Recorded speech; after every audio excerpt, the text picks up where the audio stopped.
안녕하십니까, 박사입니다. 구어지调解员 International Organization for Mediation이 5월 30일 홍콩에서 발족했습니다. 구어지 调解员이라는 것은 말 그대로 调解, 조정에서 해결하는 국제 중재원입니다. 사실 调解와 중재는 좀 의미가 다른데 한국어는 어휘가 너무 모자랍니다. 방송에서는 그냥 편의상 중재원이라고 하겠습니다. 국제사법재판소와 언뜻 비슷한데 누가 옳고 누가 그르다고 판결을 내리는 게 아니라 국제분쟁 쌍방의 조정과 화해를 촉구하는 국제기구입니다. 국제중재원은 관련 협약에 33개국이 서명했습니다. 그리고 약 60개국 대표와 국제기구 관계자들이 모여서 발족을 지켜왔습니다. 국제사회의 조화를 핵심 개념으로 삼아 글로벌 가버넌스의 새로운 틀을 만들었습니다.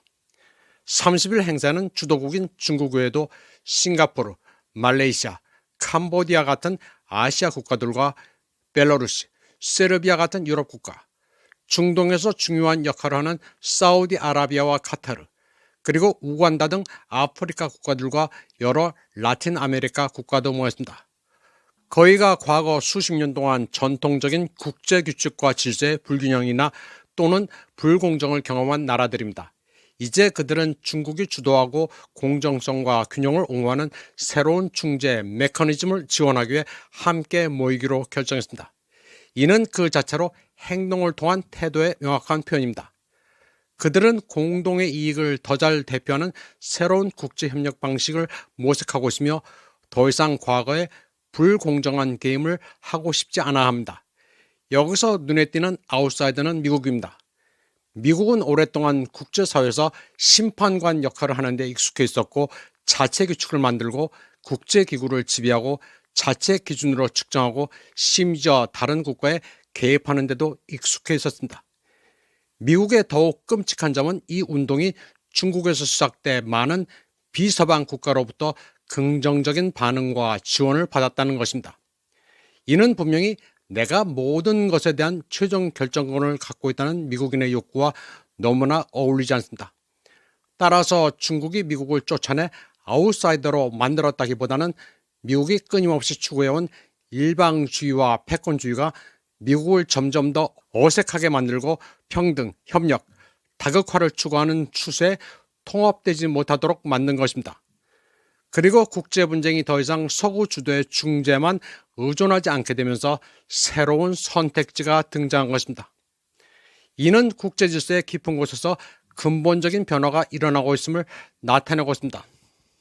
지금까지는 크고 영향력 있는 나라가 국제 무대에서 허세를 부리고 평화 조정자 역할을 하며 거만한 방식으로 소위 규칙과 판결을 이중 기준에 따라 강요해왔는데 그런 것들을 배격하는 움직임입니다.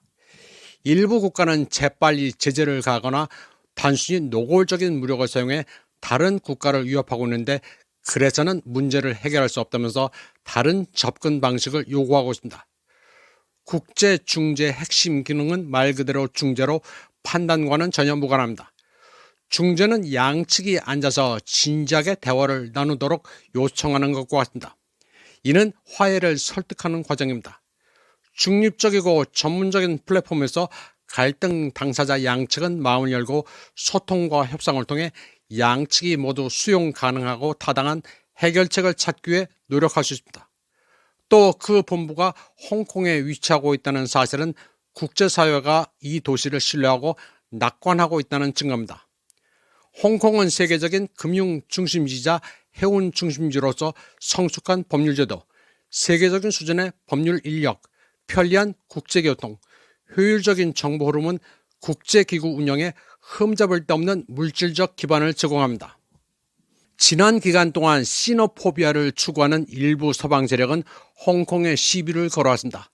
서방은 홍콩에 대해 법치주의는 죽었다든지 자유는 더 이상 존재하지 않는다든지 하는 주장으로 홍콩을 희망 없는 황무지로 묘사해왔습니다. 홍콩의 신용을 떨어뜨리고 중국을 불신하게 만드는 목적입니다. 그러면 발전하는 홍콩의 현실을 잠깐 소개해드리겠습니다. 홍콩이 중국으로 넘어가 민주주의가 끝났다느냐 하는 소리는 서방의 선전에 불과합니다. 반중 인사들만 처벌받고 있을 뿐이지 일반인들 사는 데는 아무 지장이 없습니다. 홍콩이 어떻게 됐는지를 봐야 한다고 떠드는 한국 사람들도 많은데 뭐가 어떻게 됐다는 건지 우물한 개구리의 황당한 소리입니다.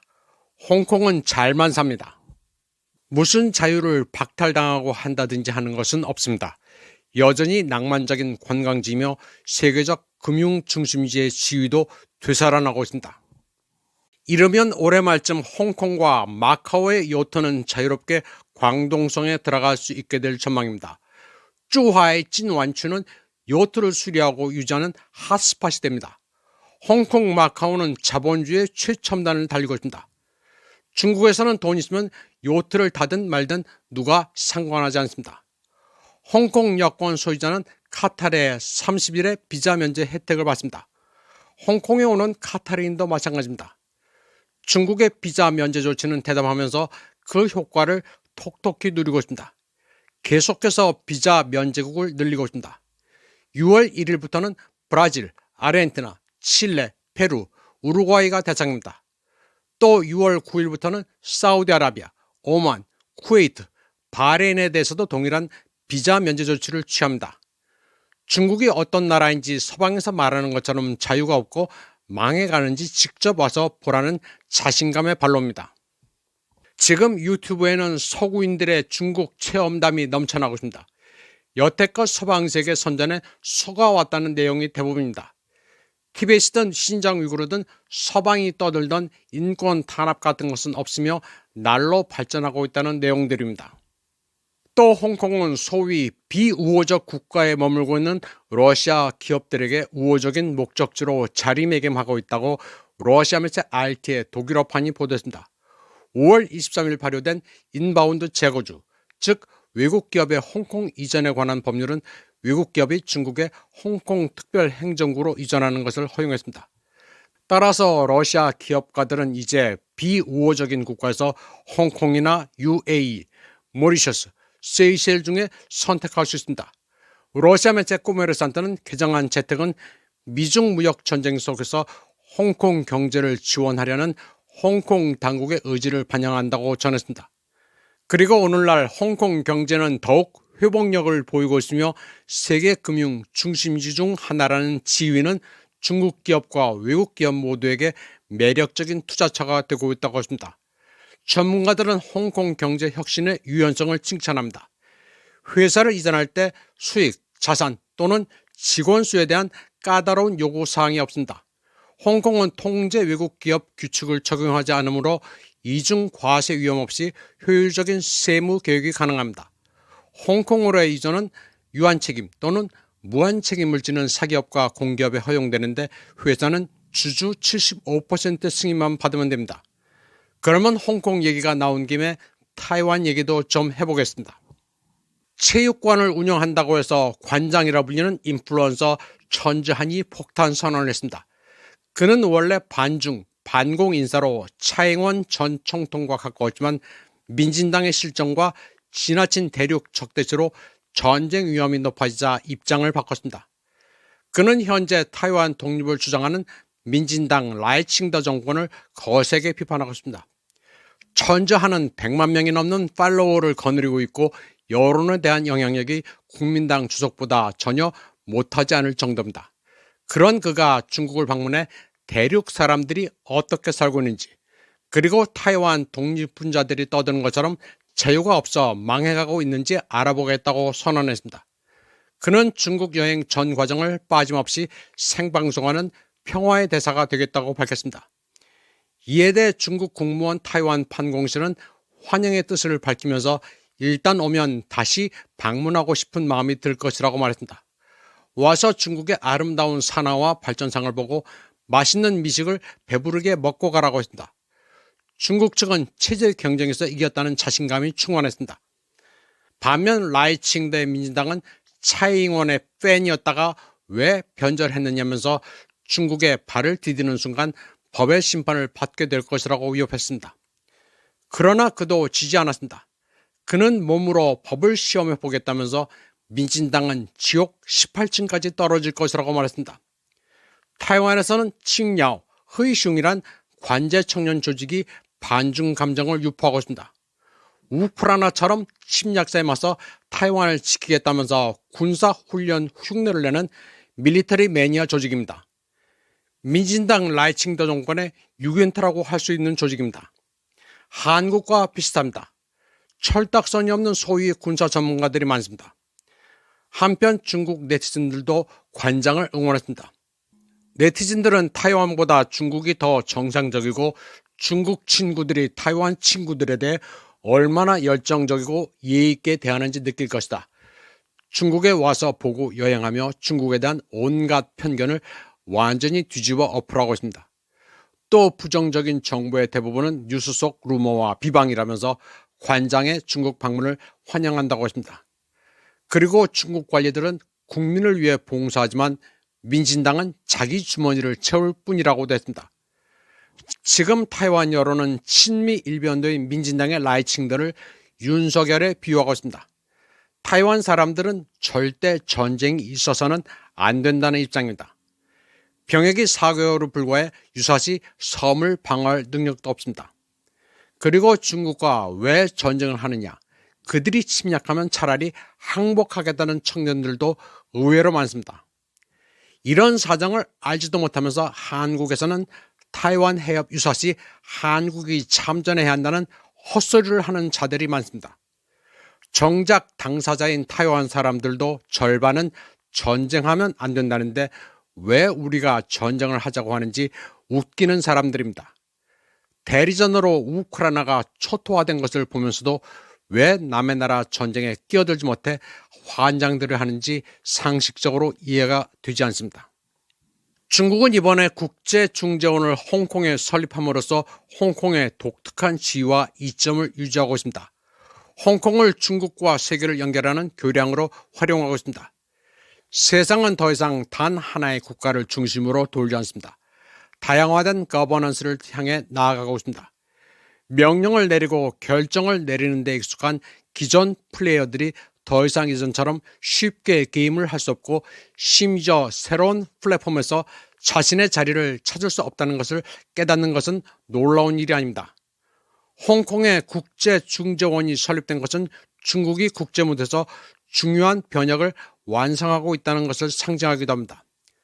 과거에는 서구가 주도하는 국제질서에 가입하고 적응하려는 노력이 있었지만 이제는 그렇지 않습니다. 국제중재원 협약 서명식에서 중국 외교부장 왕이는 분쟁의 평화적 해결을 촉진하고 국가 간의 우호적인 협력을 증진한다는 공동의 목표를 위해 전 세계 곳곳에서 모였다고 말했습니다. 그는 올해가 세계 반파시스트 전쟁 승리 80주년이자 유엔 창립 80주년이 되는 해라면서 유엔 헌장에는 국가들이 조화롭게 살아야 하며 국제적 평화와 안보를 유지해야 한다고 명시되어 있다고 지적했습니다. 그러면서 세계적 격변이 진행되는 가운데 국가 간 이견 발생은 자연스러운 것이며 이는 대화와 협상을 통해 풀어야 한다는 시진핑의 말을 인용했습니다. 그는 3년 전 중국과 유사한 생각을 가진 국가들은 국제중재원 설립을 공동으로 제안했으며 모두의 노력에 힘입어 국제조정원 협약이 체결됐다고 말했습니다. 왕이는 또 유엔 헌장 33조에서 중재가 국제 분쟁의 평화적 해결을 위해 선호되는 방법 중 하나임을 명확히 규정하고 있다고 밝혔습니다. 그는 대화를 통한 갈등 해결, 협의를 통한 분쟁 중재는 세계 주요 문명의 공통된 가치이자 보편적인 추구라고 했습니다. 그리고 중재원의 설립은 제로섬 게임을 극복하고 국제 분쟁의 우호적 해결을 촉진하며 더욱 조화로운 국제관계를 구축하는 데 도움이 될 것이라고 했습니다. 왕이는 홍콩의 반환이 국제 분쟁을 평화롭게 해결하는 성공적인 사례라고 말했습니다. 일국 양제 성공은 홍콩의 번영과 안정에 더 밝은 전망을 가져왔다면서 중국의 지원을 받아 세계와 연결된 홍콩은 편리한 사업 환경, 고도로 발달된 법치주의, 그리고 영미법 체계와 대륙법 체계의 장점을 모두 갖추고 있다고 설명했습니다. 그는 공정성, 정의, 공평성을 옹호하고 법치주의의 진정한 정신에 초점을 맞추며 개발도상국의 참여를 강화해 국제 거버넌스에서 남반구의 대표성과 발언권을 강화하자고 촉구했습니다. 왕위는 중국 청조 강희 연간 안우이성 안칭시에서 유래한 류 츠시양의 고사도 인용했습니다. 조정과 화해를 통해 두 이웃이 세척식 양부의 분쟁을 해결하고 모두가 편리하게 지날 수 있는 육척길의 골목을 만들었다는 이야기를 소개했습니다. 그는 오늘날의 세계화된 세상에서 인류의 운명은 밀접하게 연결되어 있다면서 중재를 잘 활용하고 상호 이해를 바탕으로 갈등을 처리한다면 칼을 쟁기로, 높은 담을 길로 바꿀 수 있다고 말했습니다. 중국 애들은 대단합니다. 미국의 단극화 세계가 막을 내리고 있는 가운데 새로운 국제 가버넌스를 어떻게 주도할지를 꾀하고 있습니다. 이번 방송은 여기까지 하겠습니다. 시청해주신 여러분 감사합니다.